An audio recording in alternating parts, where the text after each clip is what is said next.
But let me go back a little bit. Back in the late 40s, right after World War II, they introduced lead in the gasoline. So next time you buy gasoline, drive up to the pump with the ethyl emblem and say, fill her up. Welcome back to my YouTube channel. I am your host, the most famous YouTuber in the world that no one has ever heard of.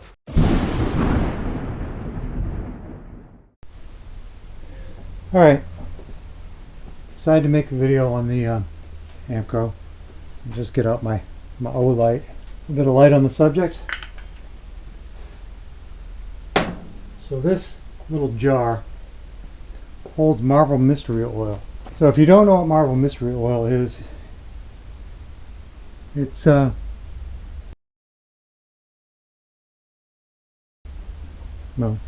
it's a mystery. So it's a mystery. I don't know. It says unleash engine power.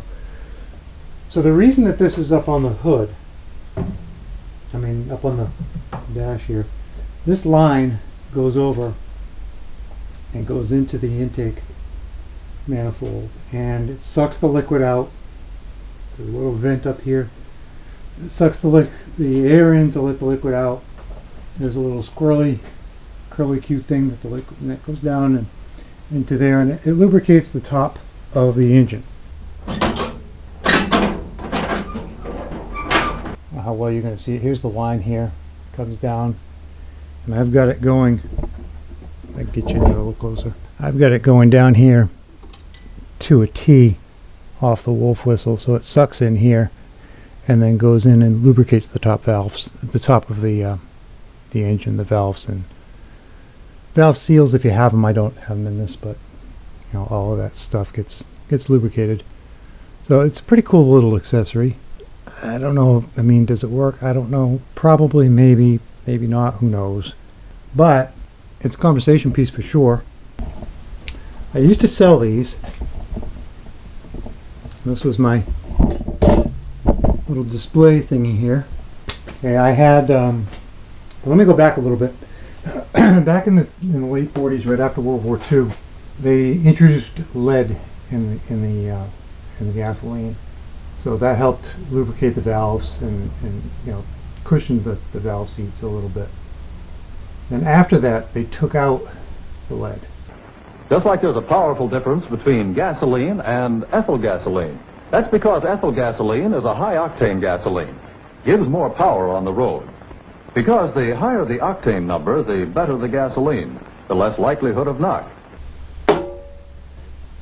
This is supposed to replicate the lead that was in the gas, and it helps lubricate the valves and the valve seats, like I said. It came in, I had 3 different versions. This is the original one here. Glass jar, the sticker's fallen off of this one. This has been in storage for 10-15 years. And we've got the one with the metal base, which would be cool for like your 57 Chevy or stuff like that. This, I like this on the antique cars, the 100-year-old cars best. And then there's a plastic one if you're worried about the glass breaking, which the reason there's a plastic one is because a bunch of the glass broke.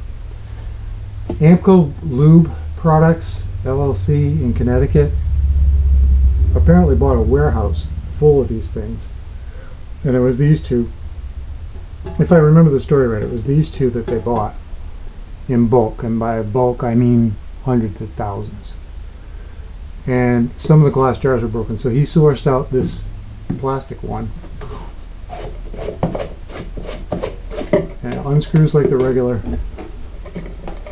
glass one, and then you can see the tube that goes down inside to suck the oil up on this one. On the glass one, you can kind of see it in there too. It doesn't go all the way to the bottom of the jar. I'm assuming that is for contamination. And the metal one, you can't see into that at all. I did get some of the original paperwork. I don't know how well you're going to be able to read this. It's basically a picture of the jar, a picture of the engine. You got instructions on where to run the lines. There's little adapters you can get too.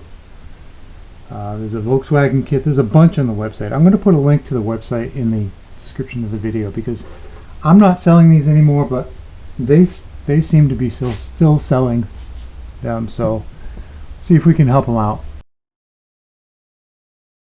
There's a little adapter to screw into the, you drill a hole in the manifold. You use that adapter. There's one that looks like a Volkswagen. There's one for Stromberg.